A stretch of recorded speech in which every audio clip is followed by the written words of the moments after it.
Hello दोस्तों, eco global coaching centre में आपका स्वागत है। ठीक है, आज का टॉपिक वही मैथ से ही चैप्टर मतलब जो नाम है लाभांश, जिसको इंग्लिश में प्रॉफिट लॉस कहते हैं, पार्ट नंबर 10। इसके पहले पार्ट नंबर 9 तक हम पढ़ा चुके हैं।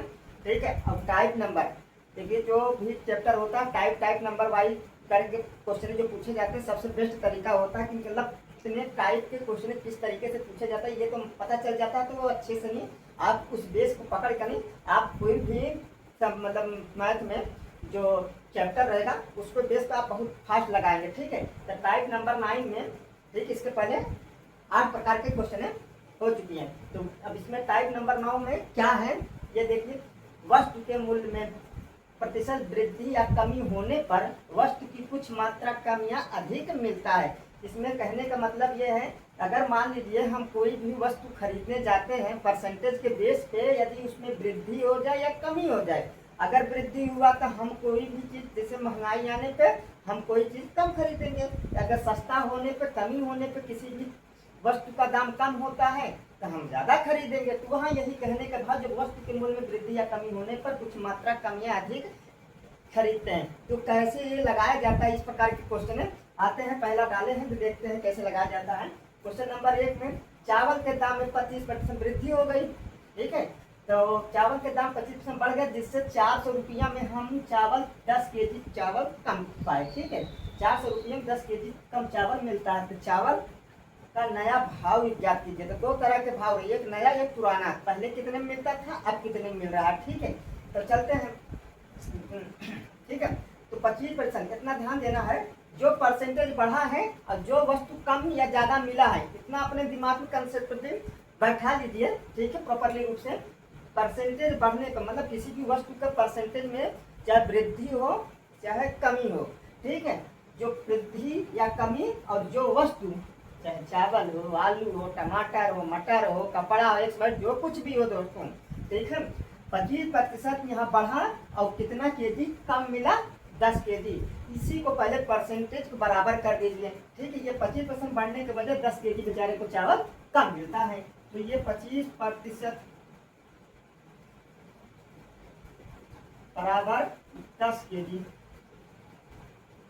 10 केजी। ठीक है, अब ये 25% हमको बढ़ने की वजह 10 केजी मिला, तो 100% कर दीजिए कितना मिला। ठीक है, तो उसका 100% तो कितना केजी चावल मिला। तो ठीक है, ये नया दाम होगा। तो 25 में कितने गुणा करें, इसे हम 25 को 100% बनाने के कितने मल्टीप्लाई करें तो 100 हो जाए। तो 25 चौका।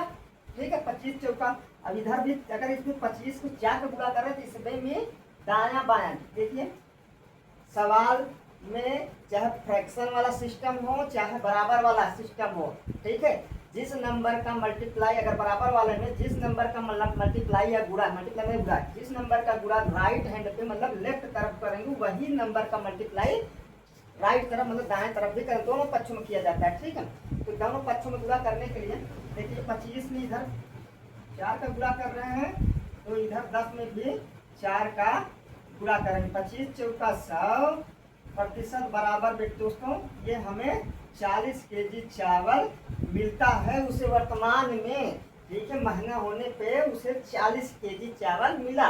ठीक है, अब आगे चलते हैं। अब यही 40 केजी चावल तो 400 रुपये मिला, तो 1 केजी चावल का दाम। ठीक है, अब ये हमेशा नया मूल्य रहता है, ये हमेशा जो भी निकालेंगे 100% बराबर करके ये हमेशा नया कीमत पे चलेगा। ठीक है, तो नया कीमत नया मूल्य, तो ये 40 केजी चावल 40 केजी चावल 400 रुपये में मिला दोस्तों। ठीक है, तो 1 केजी चावल का दाम हमेशा जब भी कोई चीज़ बराबर के दाएं या बाएं ले जाना रहता है, गुणा वाला चीज़ मल्टीप्लाई गुणे वाली चीज़ जब भी बराबर के दाएं या बाएं आएगी हमेशा वह बटे में ही भागेगा, मतलब हर में ही भागेगा भाग। ठीक है, तो ये 400 बटे में ये 1 का भागा 40 का इधर भाग बराबर किस तरफ आ रहा है, राइट तरफ।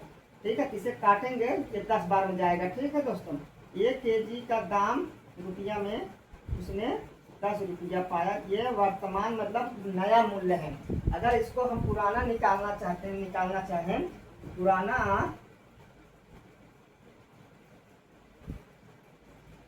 पुराना मूल्य में, अच्छा पुराना मूल्य में कैसे निकालेंगे ये बताइए।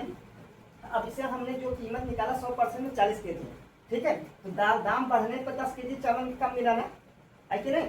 इसमें इसका मतलब 10 के जी ऑलरेडी इसमें कम है, ठीक है। इसका मतलब हमको पुराना लाने के लिए तो यही 10 के जी इसमें जोड़ दीजिए, जो वर्तमान में उसको चावल मिल रही 400 में 40 रुपया, ठीक।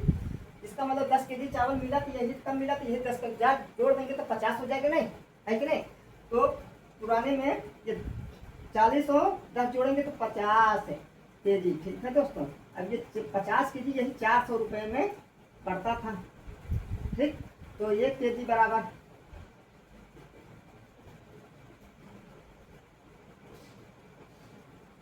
8 रुपये में,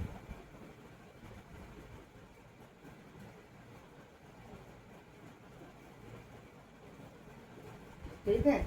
ये पुराना दाम हुआ, ये नया दाम हुआ, ठीक है। नया मूल्य, ये नया मूल्य है, ये नया मूल्य है जो इसका नया मूल्य वही जो भी घटा हो बढ़ा उसी 100% निकालने पे जो वैल्यू आए, जो केजी जो वस्तु का वजन आया वही उसके बराबर पैसा के रुपया बराबर करके नहीं काटने पीटने पे जो मान आए वही आंसर होगा, ठीक है। जैसे इसका जब मतलब यहाँ तो घटा है, ठीक है, 25% मतलब 10 के जी, तो ये 100% लाया तो 40 के जी उससे मिला, यही 40 के जी कितने मिला था भैया 400 रुपये में। तो ये के जी का दाम निकाल लीजिए ना, तो यही 1 के जी का चावल निकाला 10 रुपया, तो पुराना मूल्य।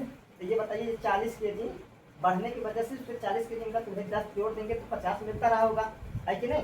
कम मिले तो हमेशा जो वर्तमान दाम आए उसमें ऐड कर देना रहेगा, जो कितना कम मिला ज़्यादा मिला कुछ भी, कम मिले तो जुड़ जाएगा, ठीक है। कम मिले तो जुड़ जाएगा, ज़्यादा मिले तो घट जाएगा। अब इसमें आते हैं, ठीक है।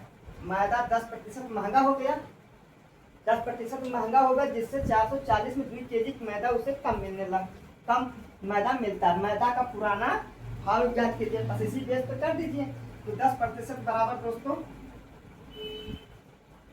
2 के जी महंगा होने की वजह से 2 के जी बेचारा कम मैदा पाया, ठीक है। अब वस्तु का है कुछ भी हो, ठीक है, चाहे चावल हो, टमाटर हो, गेहूं हो, आलू हो, कुछ भी हो, XYZ कोई भी चीज़ हो, कपड़ा उपड़ा, तो जो वस्तु है उसको नाम मत लिखिए, जो कितने % महंगा हुआ कितने % घटा, ठीक, उसी के बराबर आप कर दीजिए, ठीक, उसी के बराबर आप कर दीजिए।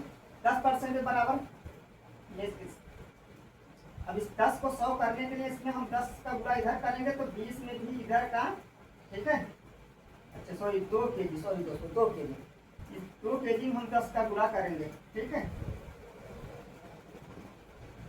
तो 10 का हमने 100% बराबर 10 गुनी 20 के जी चावल उसे वर्तमान, ठीक है, महंगा होने पे उसे 10 के जी के दर से 100% गए तो 20 के जी इस समय वर्तमान में उसे मिल रहा है। ये वर्तमान में 20 के जी मिल रहा है तो कितना रुपया देने पे मिल रहा है 440 रुपया में, ये नया भाव होगा,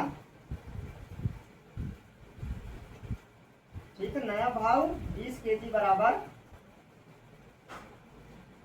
440 रुपया दोस्तों, ठीक है। तो 1 के जी का दाम सीधा निकाल दीजिए, ठीक है। तो 440 बट्टे में 20 काटा पीटी करेंगे 22 गुना 44, तो 1 के जी तो 22 रुपया, 1 के जी का दाम 22 रुपया, ये हो गया नया मूल्य, नया भाव, नया दाम। अब पुराना कैसे चलेंगे, बस जितना कम मिला, जितना कम मिला रहेगा, जो वर्तमान 100% बराबर लाने पे है उसी में कम मिलने वाली चीज़ों को जोड़ दिया जाए। अगर ज़्यादा मिलता तो घटा देते हैं, ठीक है। तो यहाँ कम मिला तो यहाँ कम सामान कम मिला महंगाई होने की वजह से, तो जो वर्तमान में लाए यही हमको पुराना दाम निकालने के लिए, पुराना दाम निकालने के लिए जो मैदा जो भी वस्तु कम मिला है और वर्तमान जो परसेंटेज 100% मिला है उसमें जोड़ दीजिए। 20 के जी था वर्तमान में, 10 पुराना लाने के लिए ये जोड़ दीजिए पुराना था।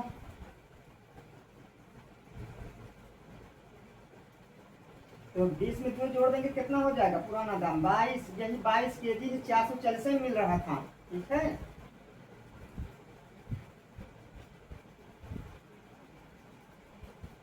अब 22 के जी बराबर 440 में तो 1 के जी बराबर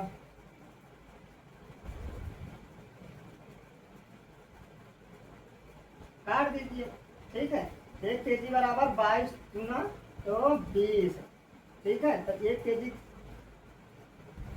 चावल का दाम 20 रुपया रहा होगा, जो हमें 22 किलो चावल मिलता होगा। पुराना जब बढ़ गया दाम तो 22 रुपया में 22 रुपया हो गया, 2 रुपया बढ़ा है, ठीक है, 20 रुपया में बढ़ा तो 22 किलो मिला, ठीक है। यहाँ पे जब कम था तो 22 किलो ज़्यादा, 22 किलो चावल मिलता तो 2 किलो ज़्यादा मिलता था, और जब बढ़ गया तो 2 किलो वही कम हो गया, ठीक है। पुराना दाम 22 रुपया और नया दाम, सॉरी, नया दाम 22 रुपया, पुराना दाम 20 रुपया रहा, ठीक। आज के लिए इतना ही है,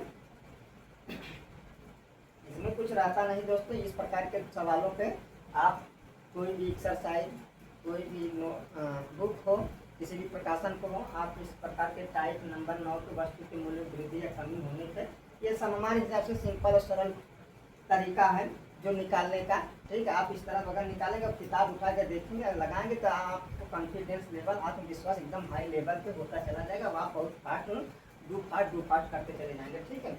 आज के लिए इतना ही टाइप, आज के लिए इतना ही है दोस्तों, जय हिंद।